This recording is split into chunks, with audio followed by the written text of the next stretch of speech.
La promesa del cambio. Imagina que un día te despiertas y ves en las noticias a un líder carismático, con una sonrisa perfecta, que te promete que va a solucionar todos tus problemas. Te dice que los ricos tienen demasiado dinero, que las élites te han robado durante décadas, que es momento de que el pueblo recupere lo que le pertenece. Suena bien, ¿verdad?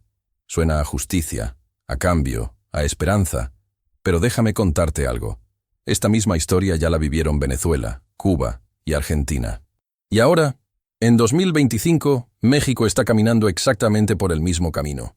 Y créeme, no termina como te lo pintan. Hoy vamos a hablar del ciclo revolucionario de 6 etapas, un patrón que se ha repetido una y otra vez en América Latina. Y lo más aterrador no es que esté pasando, sino que la mayoría de la gente no lo ve hasta que es demasiado tarde. La primera etapa siempre comienza con una promesa hermosa, envuelta en palabras de justicia social y patriotismo. En Venezuela, Hugo Chávez llegó al poder en 1999 con un discurso demoledor contra las élites tradicionales. El pueblo tiene hambre, decía. Los ricos nos robaron durante 40 años. Y la gente le creyó. ¿Cómo no creerle? Venezuela arrastraba problemas de desigualdad, corrupción política y pobreza. Chávez prometió una revolución bolivariana. Educación gratuita, salud para todos, viviendas dignas. El petróleo venezolano pagaría por todo. Era la promesa perfecta. Y en los primeros años pareció funcionar. Construyó hospitales, repartió dinero, subsidió alimentos. La gente lo adoraba. Las encuestas lo colocaban con niveles de aprobación del 80%. Ahora viajemos a Cuba, 1959. Fidel Castro baja de la Sierra Maestra como un héroe. Acababa de derrocar a Fulgencio Batista, un dictador corrupto que había convertido a Cuba en el casino de Estados Unidos. Castro no hablaba de comunismo al principio. No. Hablaba de democracia, de elecciones libres, de acabar con la corrupción. Pan con libertad, era su eslogan. Los cubanos lo recibieron con flores en las calles. Pensaron que venía la democracia verdadera. Y Argentina. Déjame hablarte de los Kirchner. Néstor Kirchner llegó en 2003, después de la crisis del 2001 que destruyó a la clase media argentina. El país estaba destrozado, la gente había perdido sus ahorros, había hambre en las calles. Kirchner prometió reconstruir Argentina, hacerla fuerte otra vez. Vamos a recuperar la dignidad nacional, decía. Y la gente, desesperada por un cambio, lo apoyó masivamente. ¿Ves el patrón? Siempre empieza igual. Un país con problemas reales, desigualdad, corrupción, pobreza, y llega un líder que identifica a un enemigo. Las élites, los oligarcas, el imperialismo, los empresarios. Ese enemigo es responsable de todos tus problemas, y él, el líder salvador, va a enfrentarlos por ti. Es un relato poderoso porque tiene elementos de verdad. Sí, existe desigualdad en América Latina. Sí, ha habido corrupción histórica. Sí, las élites tradicionales cometieron errores. Pero aquí está el truco. Estos líderes no vienen a solucionar esos problemas.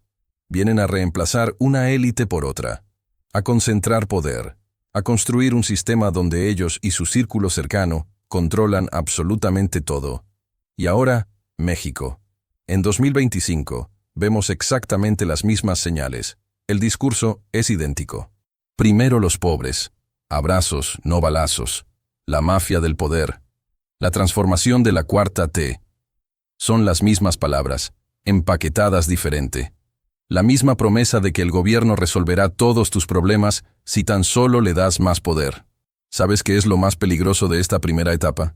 Que funciona. La gente realmente cree en el cambio. Los niveles de aprobación son altísimos. Los medios afines celebran cada decisión. Los críticos son tachados de vendidos, de conservadores, de estar en contra del pueblo.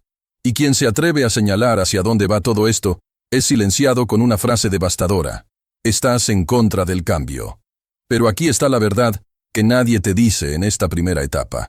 La promesa del cambio siempre viene con un precio. Y ese precio es tu libertad. Porque para que el gobierno pueda darte todo lo que promete, necesita controlarlo todo. Tu economía, tus medios de comunicación, tu sistema judicial, tu educación, todo. Venezuela tardó 5 años en pasar de la promesa a la segunda etapa. Cuba lo hizo en 2. Argentina tomó una década. México está en camino. La pregunta no es si va a pasar. La historia de América Latina nos dice que sí va a pasar. La pregunta real es, ¿va a despertar la gente a tiempo? Porque una vez que entramos a la segunda etapa, el control de las instituciones, ya no hay marcha atrás fácil. Y de eso hablaremos a continuación. El control de las instituciones. Ahora viene la parte donde todo cambia, donde la promesa se transforma en control, donde vamos a reformar el sistema, se convierte en vamos a destruir todo lo que nos estorbe. Bienvenidos a la segunda etapa del ciclo revolucionario, el control de las instituciones. Déjame explicarte cómo funciona esto. Cuando un líder revolucionario llega al poder con promesas de cambio, se encuentra con un problema. Las instituciones democráticas están diseñadas precisamente para limitar el poder. Los tribunales pueden declarar inconstitucionales sus leyes. El Congreso puede bloquear sus iniciativas. Los medios pueden criticar sus decisiones. La sociedad civil puede organizarse en su contra. Entonces, ¿qué hace? Simple. Comienza a tomar control de cada una de esas instituciones, una por una. Venezuela es el caso de estudio perfecto. En 1999, apenas llegó al poder, Chávez convocó una asamblea constituyente. Suena democrático, ¿verdad? El pueblo escribiendo una nueva constitución. Pero aquí está el detalle. Esa asamblea estaba completamente controlada por chavistas. Y la nueva constitución que escribieron no fue diseñada para limitar el poder, sino para concentrarlo. Le dio al presidente control sobre el Banco Central, sobre las Fuerzas Armadas, sobre prácticamente todo. Pero eso fue solo el comienzo. En 2004, Chávez empaquetó la Corte Suprema de Justicia. ¿Sabes qué significa eso? Aumentó el número de magistrados de 20 a 32 y llenó esos nuevos puestos con leales absolutos. De la noche a la mañana, el máximo tribunal de Venezuela dejó de ser independiente. Cada decisión importante favorecía al gobierno. Cada ley cuestionada era declarada constitucional. El Tribunal Supremo se convirtió en una extensión del Poder Ejecutivo. Y los medios de comunicación. Ahí es donde se pone brutal. En 2007, Chávez cerró RCTV, el canal de televisión más visto de Venezuela, porque se atrevió a criticarlo. Simple y directo. No renovó su concesión de frecuencia. 30 años de historia, millones de televidentes, miles de empleados. Todo terminado porque el canal no se alineaba con la narrativa oficial. El mensaje fue claro, o estás con nosotros o desapareces. Pero el control no fue solo mediante censura directa. Fue más sofisticado que eso. Chávez creó medios estatales masivos. VTV, Telesur, cientos de radios comunitarias. Todos transmitiendo la misma línea editorial. Todos celebrando cada decisión del gobierno. Y poco a poco, los medios privados que quedaban comenzaron a autocensurarse. Porque sabían que si cruzaban la línea, serían los siguientes en caer. Ahora viajemos a Cuba. Fidel Castro fue incluso más rápido. En 1959, cuando bajó de la Sierra Maestra, todavía hablaba de democracia. Pero en 1960, apenas un año después, ya había nacionalizado todos los medios de comunicación. Todos. La prensa libre desapareció completamente. Los periódicos independientes fueron cerrados o confiscados. Los periodistas críticos fueron encarcelados o exiliados. Para 1961, Cuba tenía un solo mensaje, una sola voz, la del gobierno revolucionario. Y el sistema judicial cubano se convirtió en una herramienta de represión. Los tribunales revolucionarios ejecutaron a miles de personas en los primeros años, sin debido proceso, sin derecho a defensa real. El crimen más común era ser contrarrevolucionario, una etiqueta que podía aplicarse a cualquiera que cuestionara al régimen. La justicia dejó de existir, solo quedó el control. Argentina tomó un camino diferente, pero con el mismo destino. Los Kirchner no cerraron medios de comunicación abiertamente. Fueron más sutiles. Usaron la publicidad oficial del Estado. ¿Sabes cuánto dinero gasta el gobierno argentino en publicidad? Cientos de millones de dólares al año. Y ese dinero se convirtió en un arma. Los medios que apoyaban al gobierno recibían contratos millonarios. Los que criticaban no recibían nada. No los cerraban, los asfixiaban económicamente. Y con el sistema judicial hicieron algo brillante y peligroso. En 2013, Cristina Kirchner impulsó una reforma judicial que le dio al Poder Ejecutivo más control sobre el Consejo de la Magistratura, el organismo que nombra jueces.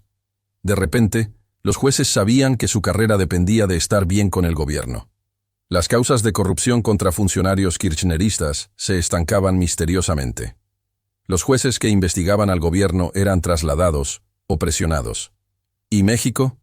Hermano, México está viviendo esto en tiempo real en 2025. La reforma al Poder Judicial que se aprobó es exactamente el mismo patrón.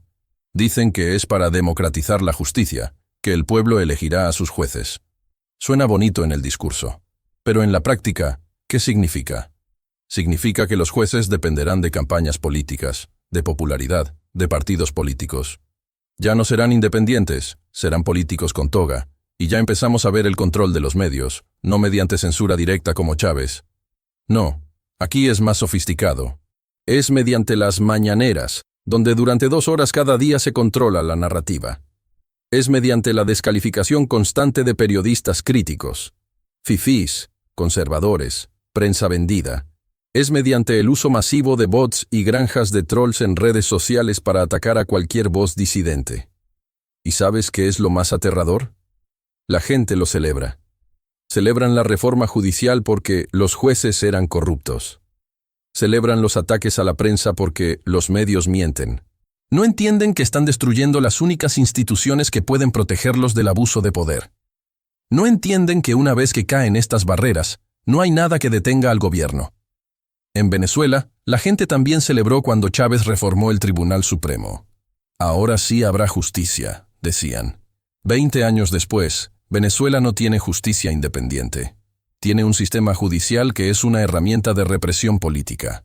En Cuba, la gente también apoyó cuando Castro nacionalizó los medios. Ahora sí dirán la verdad, pensaban. 66 años después, Cuba tiene una de las prensas menos libres del mundo.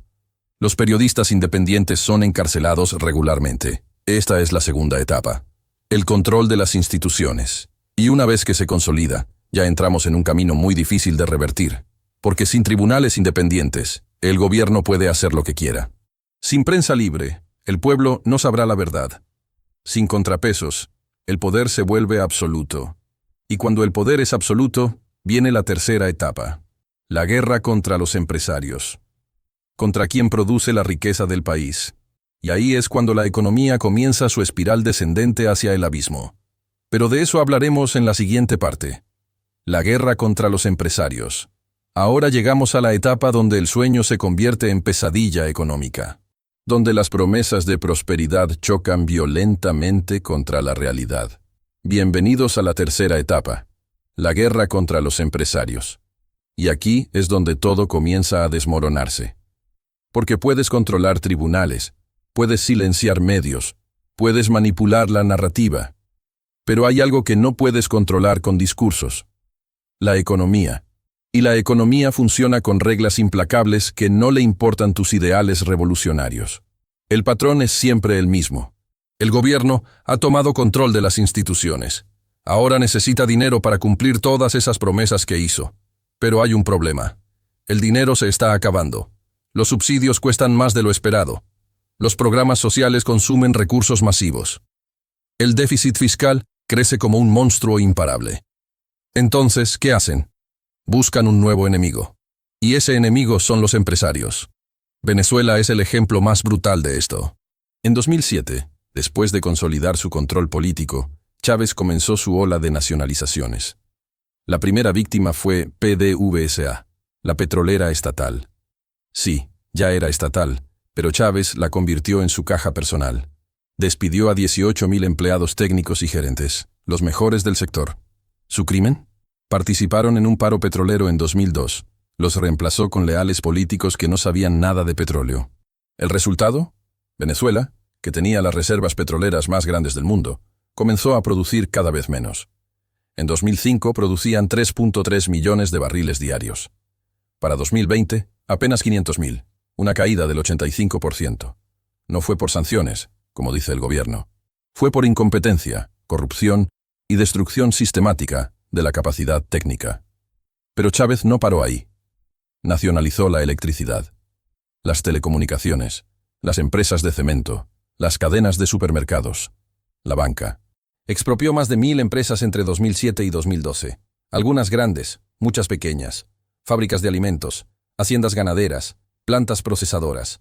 Todo lo que producía algo útil terminaba en manos del Estado. Y con cada expropiación venía el mismo discurso.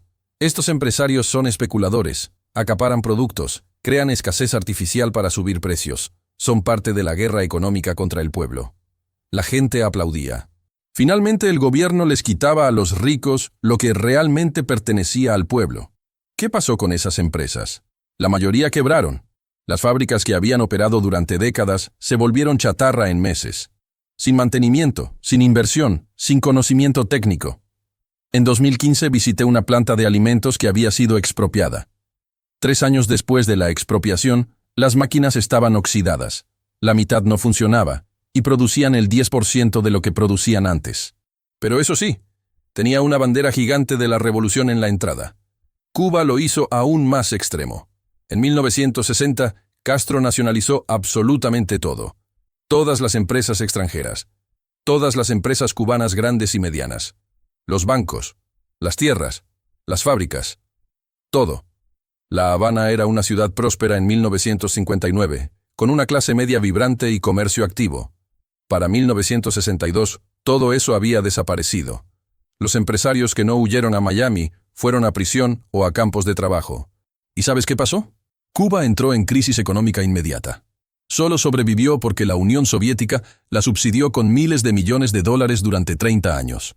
Cuando cayó el muro de Berlín en 1989 y se acabaron los subsidios soviéticos, Cuba entró en el período especial. Un colapso económico tan severo que el cubano promedio perdió 20 libras de peso por falta de alimentos. 65 años después, Cuba sigue siendo un país pobre donde el salario promedio es de $20 al mes. Argentina tuvo su propia versión de esta guerra. Los Kirchner fueron más calculadores. No expropiaron todo de golpe, lo hicieron selectivamente, con empresas estratégicas. En 2012, Cristina Kirchner nacionalizó YPF, la petrolera que había sido privatizada en los 90. El discurso fue perfecto. Recuperamos nuestra soberanía energética. Ya no dependeremos de empresas extranjeras. Suena patriótico, ¿verdad? El problema es que YPF bajo control estatal se llenó de corrupción y mal manejo. La inversión cayó. La producción de petróleo y gas disminuyó. Argentina, que había sido autosuficiente en energía, comenzó a importar gas y electricidad. Los apagones se volvieron comunes. Y todo porque el gobierno quería controlar la caja de la empresa, no hacerla más eficiente. Pero además de nacionalizaciones, los Kirchner implementaron controles de precios masivos. Precios cuidados, le llamaban. El gobierno decidía cuánto podía costar el pan, la leche, la carne. Si eras empresario y vendías más caro, te multaban o te cerraban. Suena como protección al consumidor. En realidad, destruyó la producción. Porque cuando le dices a un productor, tienes que vender a pérdida, simplemente deja de producir. Y así comenzó la escasez en Argentina. Y pusieron controles de cambio. El famoso cepo cambiario. No podías comprar dólares libremente. El gobierno decidía quién podía comprar divisas y quién no. ¿El resultado? Se creó un mercado negro. El dólar oficial valía una cosa, el dólar real otra completamente diferente. La economía se volvió esquizofrénica. Y los empresarios, viendo todo esto, sacaron su capital del país. La inversión extranjera se evaporó. ¿Y México? Hermano, México está entrando de lleno en esta tercera etapa ahora en 2025. Quizás no lo veas tan obvio porque no están nacionalizando empresas masivamente todavía. Pero las señales están todas ahí. El discurso contra los empresarios ya comenzó. Oligarcas, fifís, los que saquearon el país durante el neoliberalismo. Las empresas mineras están siendo atacadas sistemáticamente.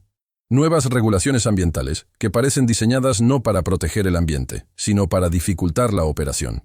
Las empresas de energía renovable están en la mira. El gobierno prefiere quemar combustóleo en plantas obsoletas que dejar funcionar a los privados eficientemente. ¿Por qué? Porque CFE, la empresa estatal eléctrica, está quebrada. Y en lugar de hacerla competitiva, la estrategia es destruir a la competencia privada. Y ya empezó el control sobre el dinero. Las reformas financieras que están proponiendo le dan más poder al gobierno sobre el sistema bancario. Los límites a las comisiones bancarias suenan populares, pero destruyen la rentabilidad de los bancos pequeños. Solo sobreviven los grandes. Y cuando solo hay grandes, son más fáciles de controlar.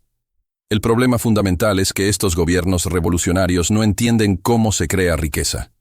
Piensan que la riqueza ya existe y solo hay que redistribuirla. Que los empresarios son parásitos que acumulan dinero que debería ser del pueblo. No entienden que los empresarios crean empleos, generan innovación, producen bienes y servicios. que cuando destruyes el sector privado, destruyes la capacidad de tu país de generar riqueza. Venezuela lo aprendió de la manera más brutal. Hoy no tienen empresarios, no tienen producción, no tienen nada. Todo es importado con un petróleo que ya casi no pueden extraer. Cuba lo aprendió hace 60 años y sigue sin aprenderlo. Argentina lo está aprendiendo dolorosamente, pero al menos con Milei hay un intento de revertir el daño. Y México está a punto de aprenderlo también.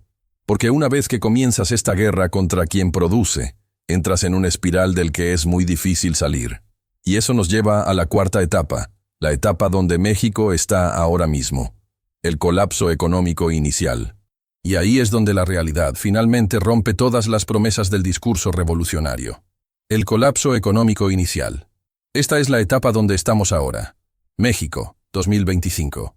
Esta es la etapa donde las grietas se convierten en fisuras, donde los números ya no mienten, donde incluso los más fieles seguidores del proyecto revolucionario comienzan a sentir que algo no está bien.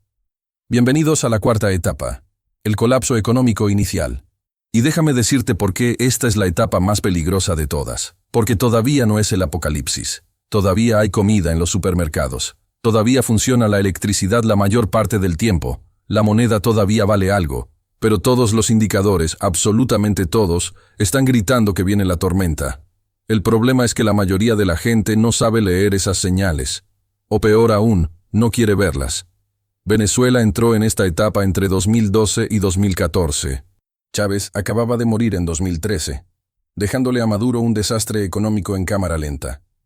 Los precios del petróleo todavía estaban altos, así que había dinero entrando. Pero la producción petrolera ya estaba cayendo. Las empresas expropiadas no producían. La inflación comenzaba a acelerarse. En 2012 fue del 20%, en 2013 del 40%, en 2014 del 60%. Pero aquí está lo interesante. La gente todavía apoyaba al gobierno. Las encuestas mostraban que más de la mitad de los venezolanos seguían siendo chavistas. ¿Por qué? Porque el gobierno controlaba la narrativa. Cada problema tenía una explicación perfecta. La guerra económica. Los empresarios saboteadores. El imperialismo estadounidense. Colombia infiltrando productos. La oposición golpista. Y lo más brillante, el gobierno seguía repartiendo dinero. Misiones sociales, subsidios, bonos. La gente veía que los precios subían, que escaseaban algunos productos, pero también veía que el gobierno los ayudaba. No conectaban los puntos. No entendían que el mismo gobierno que les daba bonos era el que había destruido la economía que les daba empleos. Los empresarios que quedaban comenzaron a huir. Entre 2013 y 2015, miles de empresas cerraron o se fueron del país. No por ideología, por supervivencia. Cuando tienes controles de precios que te obligan a vender a pérdida, cuando no puedes conseguir divisas para importar insumos, cuando te amenazan con expropiación si protestas, simplemente te vas. Y con cada empresa que se iban empleos. Se iba producción, se iba capacidad económica. La fuga de capitales fue masiva. Los venezolanos con recursos sacaron su dinero del país. ¿Quién deja su dinero en un banco cuando la inflación es del 60% anual?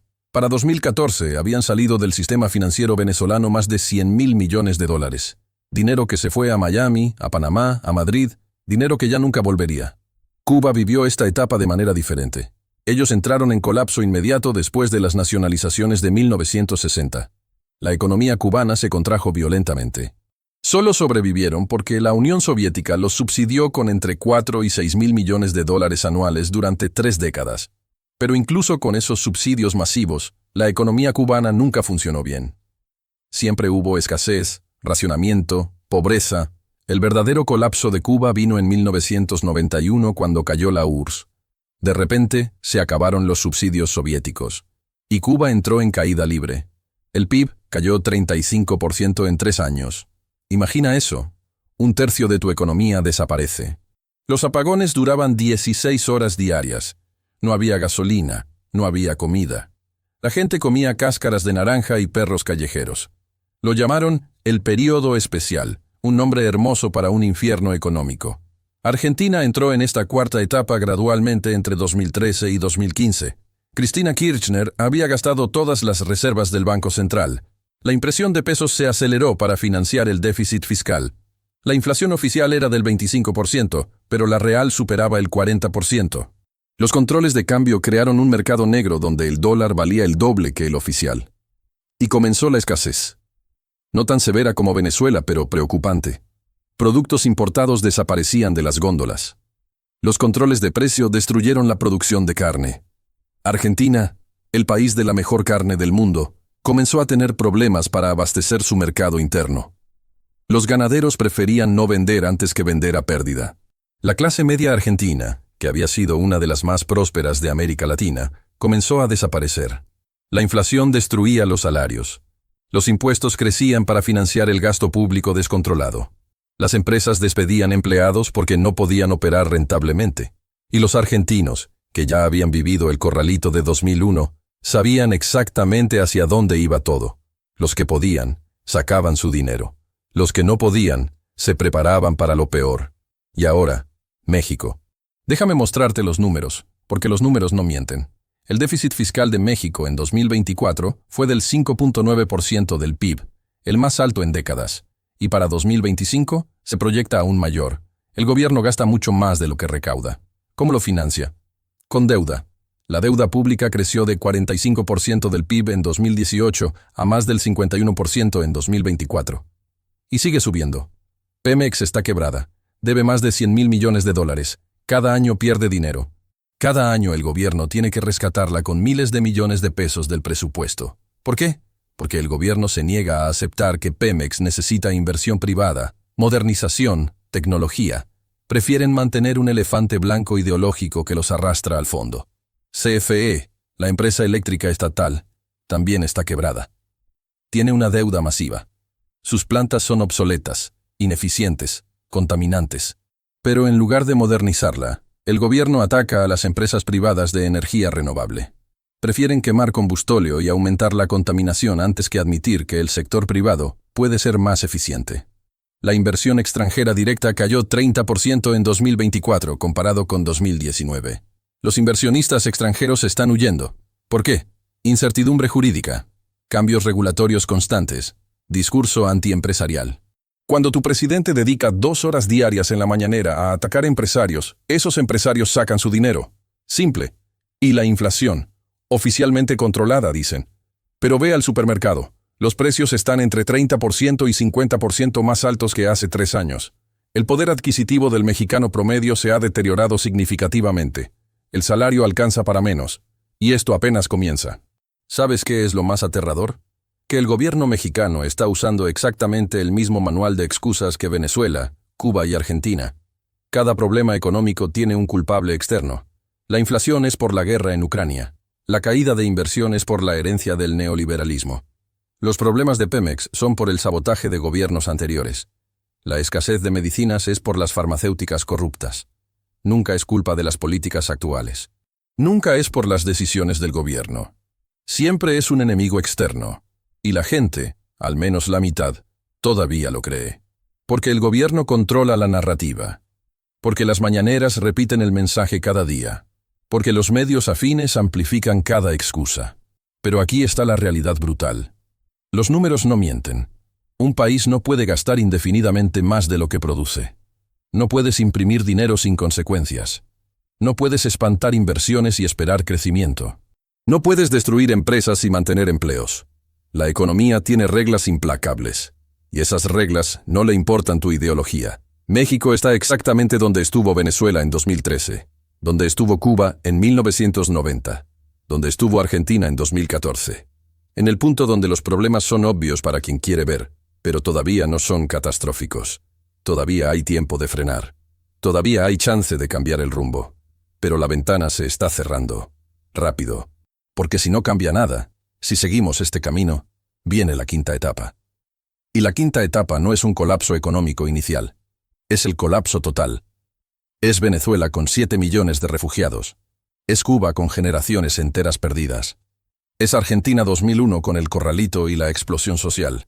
Y de eso vamos a hablar en la siguiente parte.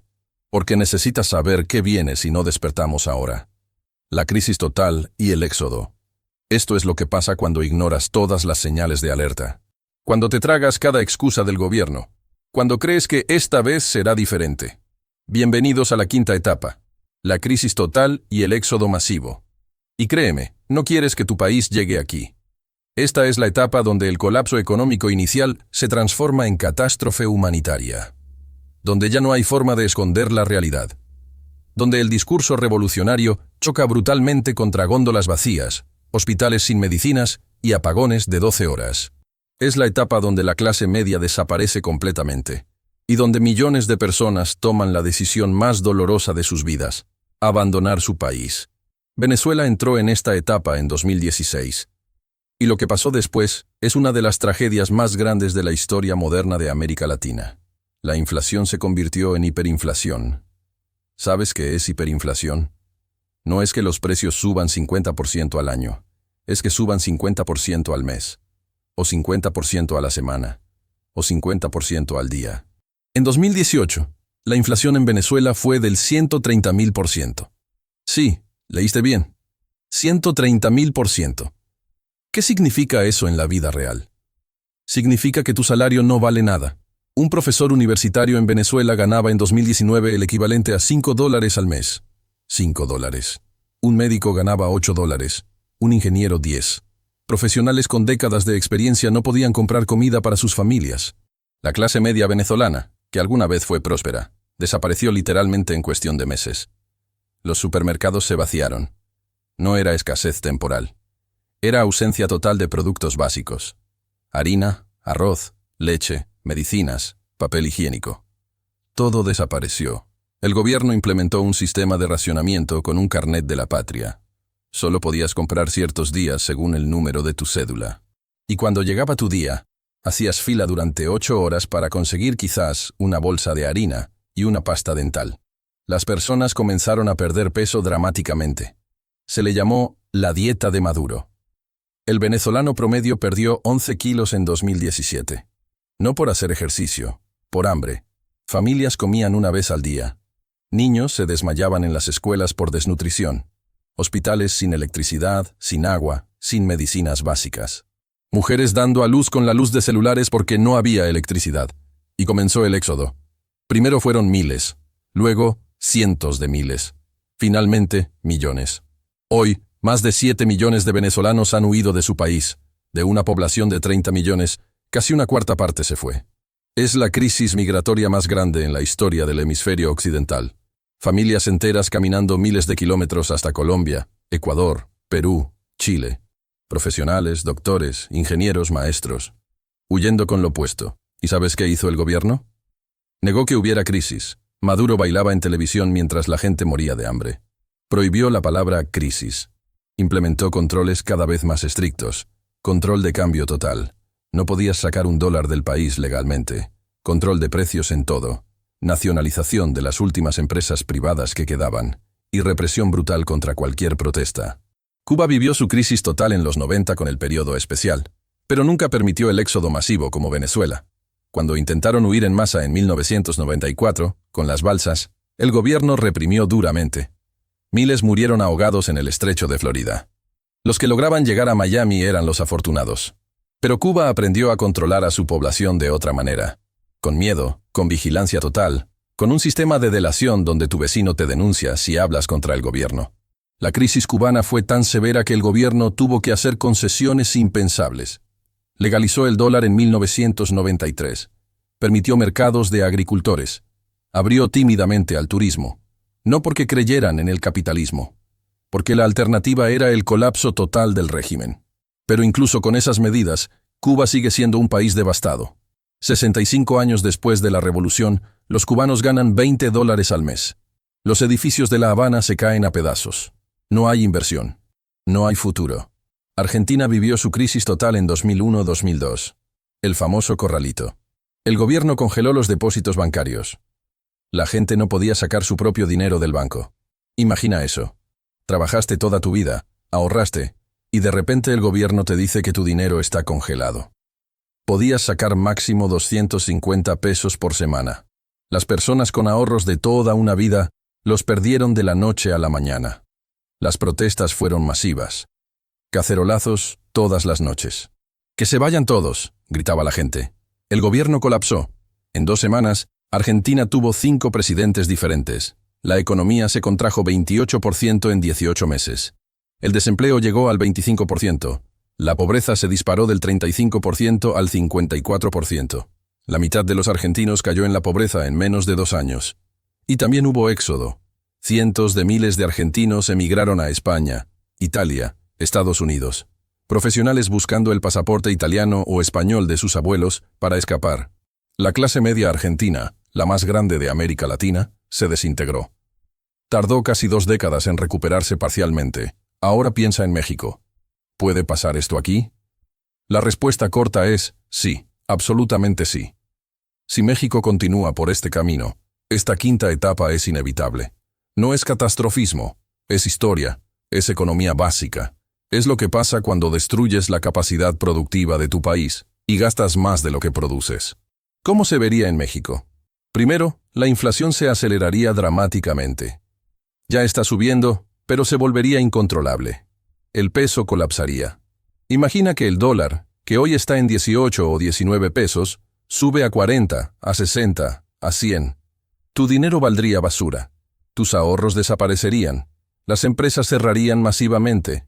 Sin inversión, sin acceso a crédito, con regulaciones asfixiantes, simplemente no pueden operar. Y con cada empresa que cierra, se pierden empleos. Cientos, miles, millones de empleos. La tasa de desempleo se dispararía. Y no habría red de seguridad porque el gobierno estaría quebrado. Pemex y CFE colapsarían finalmente. Sin dinero para mantener la infraestructura, vendrían los apagones constantes. La producción de petróleo caería dramáticamente. México, que hoy todavía es un productor importante, tendría que importar gasolina a precios que no podría pagar. Las filas en las gasolineras serían de horas. Y vendría la escasez. Primero productos importados, luego productos nacionales. Los controles de precio destruirían los incentivos para producir. Los agricultores no sembrarían si vender esa pérdida. Las fábricas no producirían. Los supermercados tendrían góndolas vacías. Y la gente haría filas para comprar lo poco que quede. El sistema de salud colapsaría. Ya está mal. Pero sin dinero, sin medicinas, sin mantenimiento de equipos, sería catastrófico. Hospitales sin luz, sin agua, sin anestesia, cirugías canceladas. Personas muriendo de enfermedades tratables porque no hay medicamentos básicos. Y comenzaría el éxodo. Primero los que tienen recursos, los empresarios, los profesionales, la clase media alta. Se irían a Estados Unidos, Canadá, España. Llevarían su dinero, su talento, su capacidad productiva. Luego seguiría la clase media. Miles, cientos de miles, eventualmente millones. Familias enteras cruzando la frontera norte, no como migrantes económicos, sino como refugiados de un colapso. ¿Suena extremo? Así sonaba en Venezuela en 2013. Exagerado, decían. Venezuela es rico, tiene petróleo, no puede pasar. Y pasó. Así sonaba en Cuba en 1960. Es solo temporal, Castro va a traer prosperidad. 65 años después, siguen esperando. Así sonaba en Argentina en 2000. Somos un país serio, no vamos a colapsar. Y colapsaron. La quinta etapa es el infierno. Es donde las promesas revolucionarias se revelan como la mentira más cruel. Porque todo ese discurso de ayudar a los pobres termina creando millones de pobres nuevos. Todo ese discurso de justicia social termina en la mayor injusticia, destruir el futuro de generaciones enteras. Y lo peor de todo es que cuando llegas a esta etapa, es casi imposible salir. Porque has destruido tanto, has espantado tanta inversión, has perdido tanto talento humano, que reconstruir toma décadas. Si es que logras reconstruir, porque algunos países nunca se recuperan. Se quedan atrapados en la sexta y última etapa. El punto sin retorno. Y de eso hablaremos a continuación. El punto sin retorno. Esta es la etapa final, la más oscura, la etapa donde un país puede quedar atrapado durante décadas, donde la esperanza se convierte en resignación, donde toda una generación crece sin conocer otra cosa que no sea miseria, represión y desesperanza. Bienvenidos a la sexta etapa, el punto sin retorno. Y déjame ser brutalmente honesto contigo. Esta etapa tiene 2 posibles finales. Uno es el autoritarismo consolidado que dura generaciones. El otro es el colapso total del sistema. Ambos son aterradores. Ambos destruyen países. Y la diferencia entre ellos no siempre depende del pueblo, sino de cuánto control logró consolidar el gobierno revolucionario. Venezuela está viviendo esta etapa ahora mismo. Maduro lleva 11 años en el poder. 11 años de crisis humanitaria.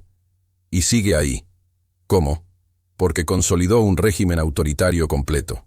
Control total de las instituciones. Fuerzas armadas leales compradas con corrupción.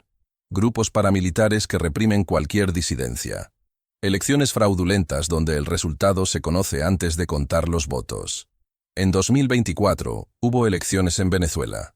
Todos los indicadores, todas las encuestas, mostraban que la oposición ganaría por amplia mayoría. El día de las elecciones, la gente votó masivamente contra Maduro. ¿Y qué pasó? El Consejo Nacional Electoral, controlado por el régimen, declaró ganador a Maduro con el 51%. Sin mostrar actas, sin transparencia. Un fraude descarado. La comunidad internacional lo denunció. La gente protestó en las calles. No importó. Maduro sigue en el poder. ¿Y sabes por qué puede hacer eso? Porque ya no hay contrapesos. Los tribunales son suyos. Los militares son suyos. Los medios están controlados o silenciados. La sociedad civil está reprimida. Los partidos políticos de oposición están infiltrados o destruidos. No hay institución independiente que pueda detenerlo. Venezuela se convirtió en una dictadura disfrazada de democracia. Y la gente no puede hacer nada. Los que tenían recursos se fueron. Los 7 millones que escaparon.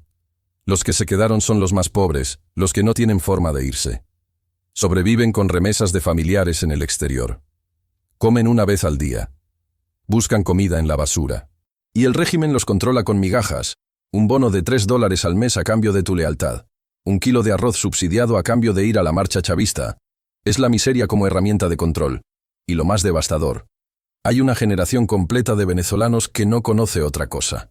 Niños que nacieron en 2013, hoy tienen 12 años. Nunca han visto un supermercado lleno. Nunca han tenido electricidad constante. Nunca han conocido un país funcional. Su normalidad es la crisis. Su expectativa de vida es escapar algún día. Venezuela perdió a toda una generación. Cuba es el ejemplo perfecto de cuán largo puede durar el punto sin retorno. 66 años. 3 generaciones de cubanos han nacido, vivido y muerto bajo el régimen comunista. Fidel Castro gobernó durante 49 años, hasta que la vejez lo obligó a pasarle el poder a su hermano Raúl. Y cuando Raúl se retiró, lo reemplazó Díaz-Canel, otro títere del mismo sistema. El régimen cambió de cara, pero nunca cambió de naturaleza. Los cubanos han intentado protestar. En julio de 2021 hubo manifestaciones masivas en toda la isla. La gente salió a gritar «Libertad» y «Patria y vida». Fue histórico. ¿Y qué pasó? Represión brutal, miles de arrestos, juicios rápidos, sentencias de hasta 20 años de prisión por sedición. El régimen aplastó las protestas con puño de hierro, y el mundo observó sin hacer nada significativo. Cuba hoy es un museo viviente de los años 50. Los autos son de los años 50 porque no hay dinero para importar nuevos. Los edificios se caen a pedazos porque no hay mantenimiento. La economía está tan muerta que el salario promedio sigue siendo $20 al mes. Y no hay esperanza de cambio porque el régimen ha perfeccionado el control total durante 6 décadas. Argentina tuvo suerte. Estuvo al borde del punto sin retorno.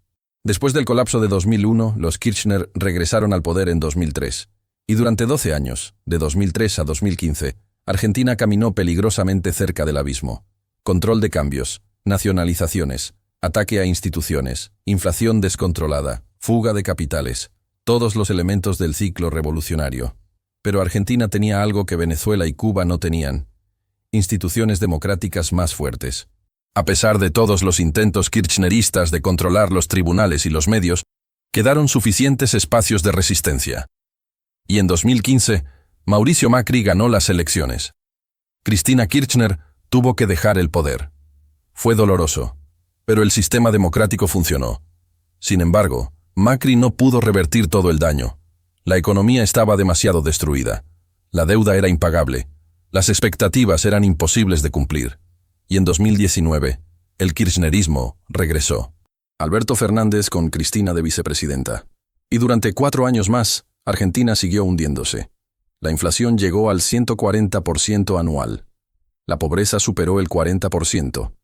El peso argentino se convirtió en papel sin valor. Pero en 2023 pasó algo extraordinario. Llegó Javier Milei, un economista libertario que le dijo la verdad brutal a los argentinos. El país está quebrado, no hay plata, necesitamos reformas dolorosas o nos convertimos en Venezuela. Y los argentinos, hartos de décadas de populismo, le dieron una oportunidad. Milei en 2024 y 2025 está intentando algo casi imposible: revertir medio siglo de populismo. Recortó el gasto público dramáticamente. Eliminó ministerios. Despidió empleados públicos. Desreguló la economía. Abrió el comercio. Las medidas fueron dolorosas. La gente sufrió en el corto plazo.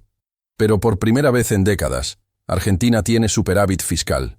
La inflación está bajando. La economía se está estabilizando. Es demasiado pronto para cantar victoria. Argentina todavía puede fracasar. Las resistencias son enormes. Los sindicatos protestan. Los movimientos sociales bloquean calles. Los medios kirchneristas atacan sin parar. Pero al menos hay una chance. Al menos hay un intento serio de evitar convertirse en Venezuela. Y esto nos lleva a México. México en 2025. Estás en la cuarta etapa, camino a la quinta. Todavía hay tiempo. Todavía puedes evitar el infierno de las etapas 5 y 6. Pero la ventana se está cerrando. Y se cierra rápido. Porque aquí está la verdad que necesitas entender. Una vez que llegas a la quinta etapa, el colapso total, es extremadamente difícil volver. Y si llegas a la sexta, el punto sin retorno, puede tomar generaciones. Venezuela lleva 11 años colapsada y no ve salida. Cuba lleva 66 años y sigue atrapada. Argentina estuvo 2 décadas sufriendo y apenas ahora intenta recuperarse. ¿Quieres que tus hijos crezcan en un México quebrado? ¿Quieres hacer fila 8 horas para comprar tortillas? ¿Quieres ver hospitales sin medicinas y escuelas sin maestros? ¿Quieres que el talento mexicano se vaya del país porque aquí no hay futuro? ¿Quieres vivir bajo un régimen que controla cada aspecto de tu vida? Porque eso es lo que viene si no cambia el rumbo. No es exageración. Es historia. Es lo que pasó en cada país de América Latina que siguió este camino. Venezuela, Cuba, Nicaragua, Bolivia. Todos prometieron lo mismo. Justicia social. Acabar con las élites. El pueblo al poder. Y todos terminaron en dictaduras pobres. ¿Qué puedes hacer? Primero, informarte. No te tragues la narrativa oficial sin cuestionarla. Lee, investiga, compara. Mira lo que pasó en otros países. Los números no mienten. La historia no miente. Segundo, habla. Educa a tu familia, a tus amigos. Muchos apoyan esto porque genuinamente no entienden hacia dónde va. Muéstrales los paralelos con Venezuela, con Cuba, con Argentina. Tercero, defiende las instituciones. Cuando ataquen a los tribunales, protesta. Cuando silencien periodistas, alza tu voz. Cuando destruyan empresas, señálalo. Las instituciones son lo único que se interpone entre una democracia imperfecta y una dictadura. Una vez que caen, no hay marcha atrás. Y cuarto, vota informado. En 2026 hay elecciones. Tu voto puede ser la diferencia entre continuar hacia el abismo o cambiar el rumbo. No votes por lealtad partidaria. Vota por el futuro de tu país. Vota por tus hijos. Porque la historia de América Latina es clara. El ciclo revolucionario siempre termina igual. Con países destruidos, generaciones perdidas y millones de refugiados. México todavía puede evitarlo. Pero solo si despierta ahora. Solo si la gente entiende que las promesas revolucionarias son mentiras envueltas en retórica de justicia social. Venezuela no escuchó las advertencias. Cuba no las escuchó. Argentina casi no las escucha. México, tú todavía puedes. La pregunta es, ¿lo harás? ¿O vas a ser otro capítulo más en la larga y trágica historia del populismo latinoamericano? El tiempo se acaba. La decisión es tuya. Elige sabiamente. Porque las siguientes generaciones vivirán con las consecuencias de lo que decidas hoy.